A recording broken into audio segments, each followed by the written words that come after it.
Good morning students. आज हम करेंगे कीमत प्रभाव। इसके पहले वाले लेक्चर में मैंने आपको बताया था कि एक उपभोक्ता की तटस्थ वक्र और कीमत रेखा के द्वारा किस प्रकार से साम्य स्थिति हम प्राप्त करते हैं।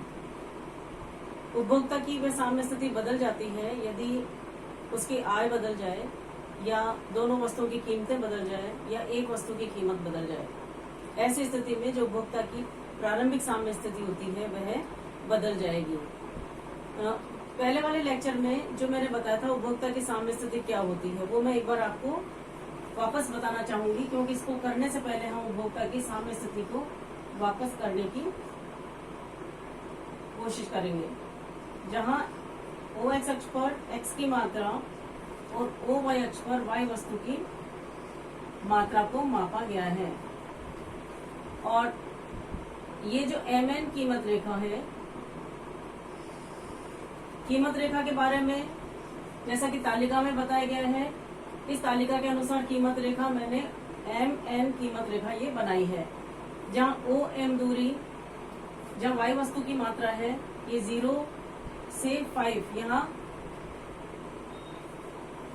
जब Y वस्तु की कीमत 2 है, X वस्तु की कीमत 1 रुपए है और उपभोक्ता की आय खर्च करने के लिए 10 रुपए है, तो ऐसी स्थिति में अगर X वस्तु कुछ नहीं लेता वह, तो वह 5 वस्तुएं Y की ले सकता है। इसमें आप देख रहे हो। और इसी तरह से ये जो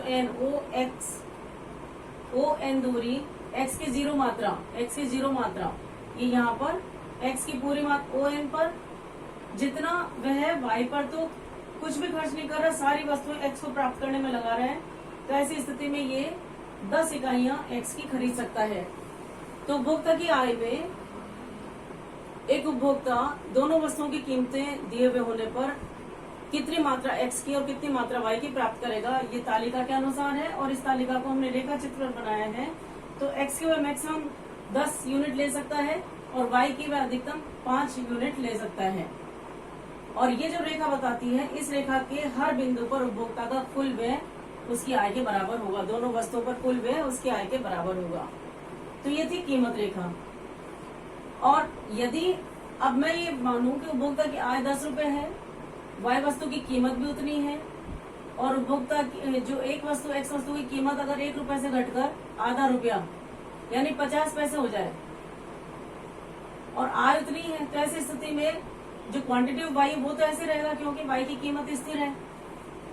X वस्तु की कीमत आधी हो गई, तो नया जो क्वांटिटी X की जो हम बना सकते हैं वो ये है कि पहले अगर 0, अब वो 4 मात्राएं Y की ले रहा है, यानी 8 रुपए यहाँ खर्च कर रहा है। तो पहले 2 इकाइयां X की लेता था जब 1 रुपए प्रति इकाई कीमत थी, अब 50 रुपए और 50 पैसे उसकी कीमत हो गई, कीमत आधी हो गई, तो X की मात्रा पहले से डबल कर सकता है। इस तरह पहले 4 लेता था, तो यहाँ 8, 6, 12, 8, 16 और 10 से 20। कहने का मतलब ये है, यदि उपभोक्ता की आय स्थिर रहे, एक वस्तु की कीमत या Y वस्तु की कीमत स्थिर है और X वस्तु की कीमत बदल गई, पहले से कम हो गई, कम होने पर वह पहले से ज्यादा वस्तुएं खरीद सकता है। तो कीमत रेखा अब जो नहीं बनेगी, पहले वह 10 मात्रा ले सकता था X की, अब वह 20 मात्रा ले सकता है। तो इस प्रारंभिक जो ऊपर की जो रेखा है, इसको नीचे इससे मिलाने से नई कीमत रेखा का निर्माण होगा।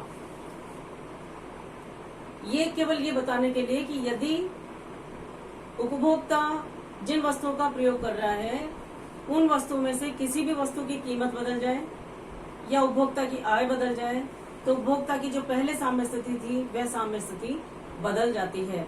तो ये X वस्तु की कीमत में कमी होने पर जो नई कीमत रेखा MN1 बनी है, ये आपको बताया गया है। इसी तरह से अगर X वस्तु की कीमत बढ़ जाती है, Y वस्तु की कीमत स्थिर रहती है, उपभोक्ता की आय स्थिर रहती है, तो नई कीमत रेखा अंदर की ओर डाइवर्ट हो जाएगी। कब हो जाएगी? जब X वस्तु की कीमत कम हो जाए। प्रारंभिक कीमत रेखा थी MN, X वस्तु की कीमत कम हुई तो नई कीमत रेखा बन गई MN1। इसी तरह से अन्य बातें समान रहे मतलब उपभोक्ता की आय स्थिर रहे, Y वस्तु की कीमत स्थिर रहे और X वस्तु की कीमत बढ़ जाए, तो नई कीमत रेखा MN2 होती है। जब कीमत बढ़ती है तो X बाई ओर ये कीमत रेखा अंदर की ओर चली जाएगी, X की कीमत कम होने पर ये दाईं ओर रिवर्ट हो जाएगी। इसी तरह से अगर मान लीजिए एक और मैं स्थिति बता रही हूँ कि ओ एक्स अक्ष पर एक्स की मांग और ओ वाई अक्ष पर वाई की मांग, वाई वस्तु की मांग या मात्रा। प्रारंभ में कीमत रेखा इस तरह से है। अब अगर एक्स वस्तु की कीमत स्थिर रहे और वाई वस्तु की कीमत बढ़ जाए, उपभोक्ता की आय भी स्थिर है, तो वाई वस्तु की कीमत बढ़ने पर अब वह वाई को पहले की तुलना में कम खरीदेगा। तो नई कीमत रेखा, अगर ये प्रारंभिक कीमत रेखा मैं से मानूं तो नई कीमत रेखा इस तरह से हो जाएगी, यानी अब वाई पहले की तुलना में वह कम खरीदेगा। इसी तरह से वाई वस्तु सस्ती हो जाए तो ये जो नई कीमत रेखा बनेगी ये बाहर की तरफ से बनेगी, और एक्स चूंकि एक्स की कीमत स्थिर है तो यहाँ से ये रेखा उसी तरह से प्राप्त होगी। ये कीमत रेखा परिवर्तित होती है जब कोई एक वस्तु की कीमत बदल जाती है। तो ये मैंने आपको अभी कीमत रेखा के बारे में जानकारी दी है। अब प्राइस इफेक्ट, कीमत प्रभाव क्या है? कीमत प्रभाव वस्तु की कीमत में परिवर्तन होने पर उपभोक्ता की मांग में जो परिवर्तन होता है उसे कीमत प्रभाव के नाम से जाना जाता है। किसी वस्तु की कीमत कम होने पर उस वस्तु की मांग में वृद्धि, वस्तु की कीमत में वृद्धि होने पर उस वस्तु की मांग में कमी, यह कीमत प्रभाव कहलाता है। तो इसके लिए मान्यताएं हैं कीमत प्रभाव के लिए। जो एजम्पशंस हैं, एजम्पशंस में पहली मान्यता यह है कि उपभोक्ता की आय स्थिर रहे,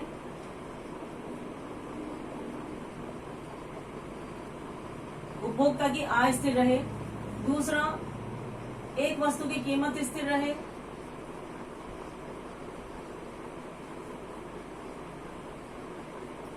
और तीसरी मान्यता, अन्य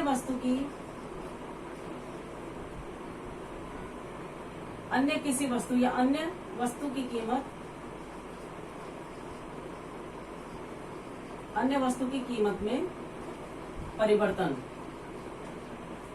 ये तीन मान्यता लेंगे। उपभोक्ता की आय स्थिर रहेगी, एक वस्तु की कीमत स्थिर रहेगी, तालिका में भी देख रहे हो, और अन्य वस्तु की कीमत में परिवर्तन होने पर कीमत प्रभाव हम तटस्थ वक्र और कीमत रेखा के द्वारा जान सकते हैं। ये मान्यताएं थी और ये तालिका के द्वारा कीमतों में परिवर्तन का प्रभाव। अब रेखा चित्र के द्वारा एक उपभोक्ता की साम्य स्थिति में परिवर्तन और कीमत प्रभाव किस तरह से असर करता है। ओ एक्स अक्ष पर एक्स की मात्रा, ओ वाई एक्सिस पर वाई की मात्रा। ये प्रारंभिक कीमत रेखा है जो कि उपभोक्ता की आय और दोनों वस्तुओं की कीमतों के दिए हुए होने पर हमने प्राप्त की है। और ये उपभोक्ता का तटस्थ वक्र के द्वारा ए बिंदु पर साम्य स्थिति है, जहां वह एक्स की ओ एक्स मात्रा और वाई की ओ वाई मात्रा प्राप्त करके अपनी संतुष्टि को अधिकतम कर रहा था एक उपभोक्ता। ये कौन सी स्थिति है? ये वो स्थिति है जब उपभोक्ता की आय 10 रुपए है, वाई वस्तु की कीमत 2 रुपए है और एक्स वस्तु की कीमत 1 रुपए है। तो ऐसी स्थिति में ये जो दूरी है ओ एन की दूरी ये 10 के बराबर और ओ एम की दूरी 5 वस्तुएं वाई की ले सकता है दी गई परिस्थितियों में। ये थी प्रारंभिक साम्य स्थिति।